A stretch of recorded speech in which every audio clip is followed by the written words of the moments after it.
Welcome to Life by Design for Chiropractors, episode 135.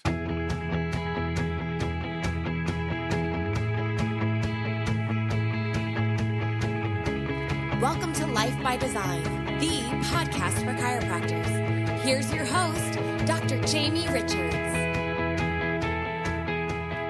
Welcome to Life by Design for Chiropractors. I'm your host, Dr. Jamie Richards, and I'm not joined today by my colleague, Dr. Cratio Jug, or my colleague, Dr. Mike Gibson. They would love to be here with me today. As you can see the view behind me, and this is where I get to sit on many days while I record our content for the podcast. If you're checking it out on the video, whether it be Instagram, Facebook, YouTube, or wherever you find this, you'll see just what I'm talking about. And today I am talking about one of my favorite concepts and tidbits when it comes to setting the stage in your practice for the conversation that you'll have at the day one and the day two. And it's what I call the acceptance mindset.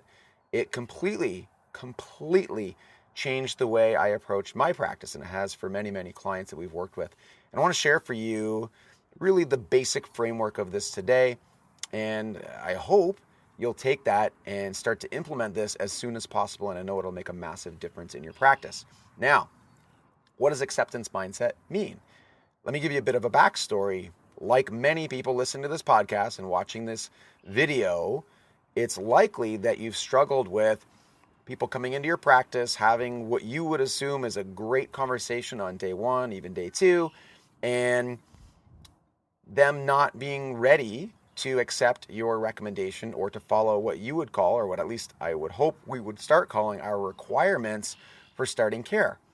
And then we hum and we haw and we decide, well, they're better off in our practice than outside of our practice, and we might be able to change their mind as they go through the process, and chiropractic's good for everybody. And so we owe it to this person to serve them and to help them. And so we bring them into our practice only to see them leave a visit later, 2, 5, 10 visits later. And when you think about what happens when you do this, it's massively demoralizing. At least it was for me, because you put your heart and your soul into this, and to see them leave so quickly and early, it makes you feel like it's something you said, something you did, or something you didn't say, something you didn't do, that they didn't accept you. And it's crushing.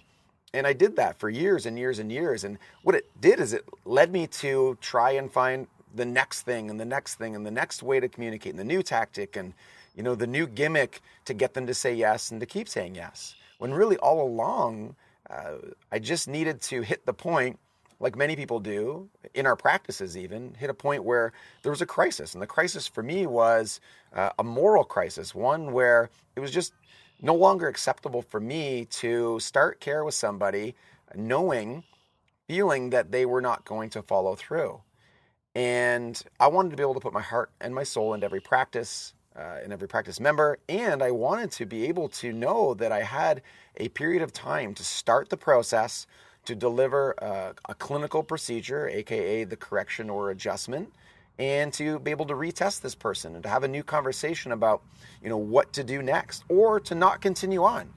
And that became our core product. And I knew that unless somebody was going to start and finish our core product, that I was going to stop accepting their case. And it doesn't mean that I did it in a mean way. And I think that becomes a bit of the hang up. What do you say? How do you kindly, let somebody know that you're not going to start with them? But it all starts with this acceptance mindset. It all starts with you saying, okay, what am I willing to accept? And that's really the action step for today. Without getting into the exact details and the mechanics of it, because it's a much longer conversation that could take us a couple hours to go through all the steps. It's starting with this question for yourself. And this is what I want you to do, is ask yourself this question.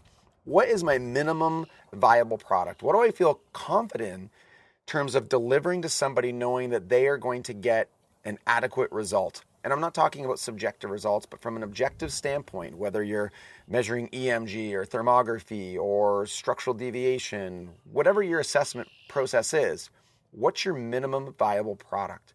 Is it a timeline? Is it 6 weeks or 12 weeks? Is it a number of visits? Whatever it is, and it can be different for different people, decide your minimum viable product. That's what you are going to accept. And if you're struggling with this, the easiest way is to make it 12 visits or make it 6 weeks, whatever it is in 6 weeks. Maybe it's 3 times a week for 6 weeks. That's 18 visits. Or maybe it's 12 visits over whatever frequencies you would like to recommend.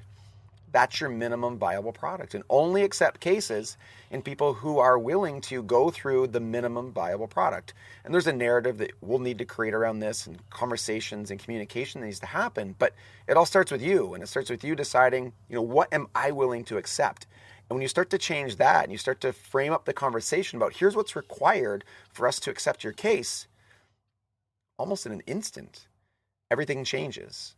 And so when you don't accept their case, and this is where I'll leave it, and this is what I want you to think about, when the patient turns down your recommendations, it affects your self-esteem. You take it personally, and it makes you feel bad, and it leads to endless amounts of action steps that are inappropriate and are not leading anywhere that's going to be positive. But when you are the one accepting their case, so if someone says, it's not important enough for me to take the next 12 visits to start this process, well, that's actually you not accepting their case. Well, I'm sorry, Mary, I'm not going to be able to accept your case. Let me walk you up to Ashley. I'll let her know what we're going to do. Our doors are open for you at any point in the future. Your test results are good for the next 90 days. Should you come in during that time, we won't go back through the testing process. And anytime after that, we'll start back from scratch and get new tests to see where we're at. You're accepting their case. You feel great at the end of the day to say, look, we accepted 2 new cases, which is far better than the mindset, we signed up another one. Oh, that person turned us down. And that becomes an endless cycle over and over and over again that just diminishes your self-esteem. Go the other way.